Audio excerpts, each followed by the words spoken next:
Welcome into another podcast, and of course the NBA draft coming up, and we're all excited about it. More excitement than ever on the University of Florida campus and around the Gator Nation because 3 Gators have a chance to go in the first 10 picks. I'm Pat Dooley, sports columnist of the Gainesville Sun. He's Kevin Brockway, who covers the Gator basketball team for the Gainesville Sun. And after 2 years, really, of watching these guys play together as a team and be the best team in America for 2 years, it's going to almost be a sense of closure and sadness to see them all leave.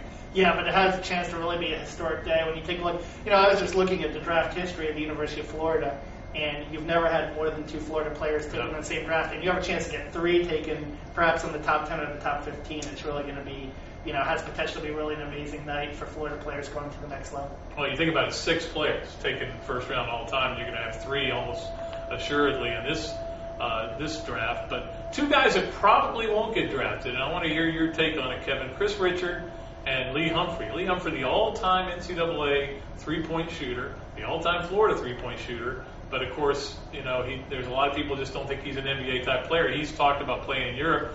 Can he ever be an NBA player? We know he's not going to get drafted, but can he be an NBA player?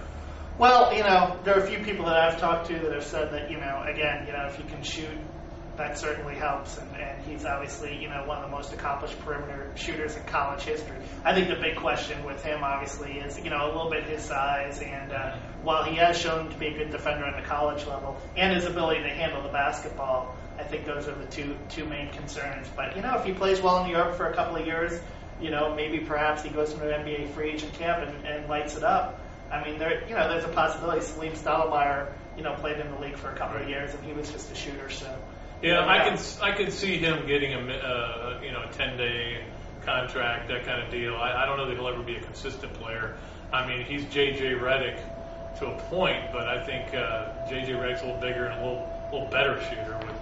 And he's the only reason he's playing is because the Magic screwed up and picked him.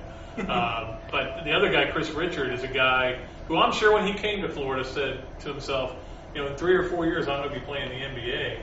I think it's going to be hard for him to do. 6'8", 6'7"-ish, back to the basket guy. But the way he played in the NCAA tournament, I think it's going to get a lot of people's attention. You think he might get drafted? I did, and I saw him at the pre-draft camp. One thing that was very interesting that I saw at the pre-draft camp with him is he slimmed down a little bit, and to make himself a little bit quicker. And he showed a little bit of a perimeter jumper that he didn't have. But I'm wondering if that's going to take away a little bit from his rebounding ability, which I thought was a strength. And the big problem throughout his college career, and it showed up again a little bit in the pre-draft camp, is his hands. It's just one of those things where he didn't have the greatest. I thought he improved on that a little bit his senior year, but it showed up again in the pre-draft camp. And from what I've talked to and people that have watched him at workouts, that's still an issue, and that's going to unfortunately hurt him. But he's another guy. Maybe goes overseas. Carves out a nice career. Don't forget. Just to give some perspective, these guys go overseas, they can make 6-figure salaries. It's not like they'll be hurting for money or out on the street. They can still do very well for themselves. Obviously, playing in a different country is a little bit different and learning a language, but it can be an eye-opening experience for some people, and some people like that as well. And you get to travel and everything. It's not a bad deal at all. If I'm Chris Richard, or as Vern Lundquist called him, Cliff Richard, I would be sitting down with Udonis Haslem and say, look, okay, tell me how it worked for you. And what Haslem would tell him, because I've had these conversations with UD, basically, he didn't like the food over there, so he only ate the same thing every day. He trimmed down, lost a lot of weight, and that was a big factor. And all of a sudden, he came back as a 6'6" power forward that was lean and muscular instead of a little bit of a chunky guy. I think that's the best opportunity for Chris Richard. And again, reiterating that's how he kind of looked a little bit when I saw him in Orlando. It's funny how guys always get in shape when there's money on the line. Well, I think it's staying away from the chicken wings at Gator City or something like that. That could be. That helps too. Or Beef O'Brady's or any of the other fine establishments we have in Gainesville. That's going to do it for today's podcast. We hope you've enjoyed it, and we will talk to you after the draft. We'll analyze it and tell you what we think about where the Gators went.